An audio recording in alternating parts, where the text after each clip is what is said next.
Hi, my name is Victoria and I worked at the Renaissance Providence downtown hotel for a little under a year. I worked at the hotel because I wanted to experience working at the premier luxury hotel in Providence. I quickly found out that the hotel was receiving tax breaks, millions of dollars in tax breaks, so my money, other workers' money, lots of people's money, in order to provide just jobs to Providence residents. Not only were they not providing jobs to Providence residents, they were really far from just jobs. I worked in the back of the front desk in a windowless room called Delighted to Serve. It's where we answered the phones. So I would take in a lot of the calls from rooms and from other front desk people and dispatch them to housekeepers. So I ended up making friends with a lot of housekeepers. A lot of housekeepers would be kind of mad at me because I was the one, asking for more pillows, asking them to clean more rooms. My boss never had to do any part of that. And the front desk tends to be more, college educated workers. But it really became this cutthroat place to work where in order to get the shift you wanted or in order to get that day off, after Christmas to go see your family or whatever, you had to kiss up to the boss all the time, dish all the dirt on your other coworkers, and you knew that while you were talking to one person, 3 other people were talking behind your back about you somewhere in the hotel. So not only was that a big part of it, but I ended up making friends with a lot of the housekeepers because I, really didn't like where I was working at the front desk. And they would just tell me story after story on busy days when they needed to turn over rooms really quickly.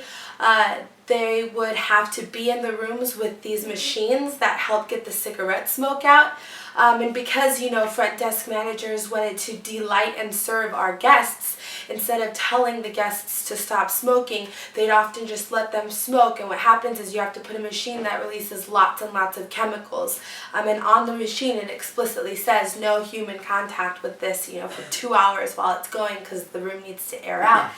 And basically every busy day you can find housekeepers in the cafeteria or the bathroom, their faces red and flushed because they had to be cleaning the rooms with these machines in them.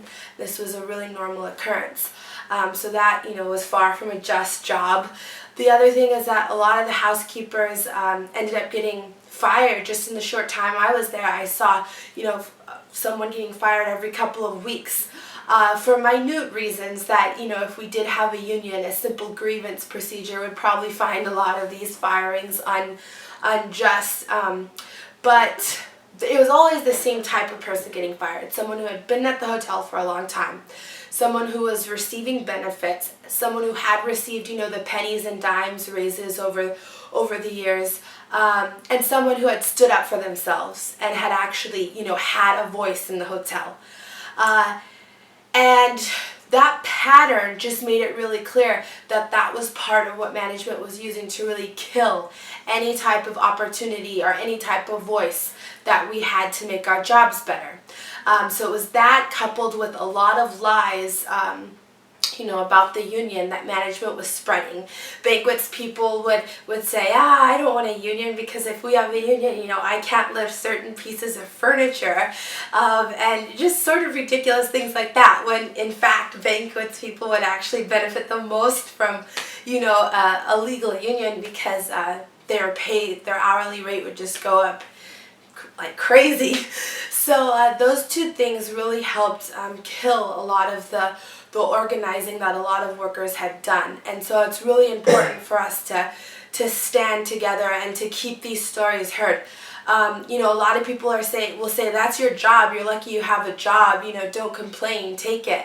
But when there are hundreds of hotels all across the country that have legally shown that they deserve union contracts and that in fact their jobs aren't just, and so they need this legal agreement to make sure that they're being treated well, then it's not just a job and we can't just sit back, and that's what we have to fight for. So I stand in solidarity with all the people who are still there and the people who are other places where probably face the same thing.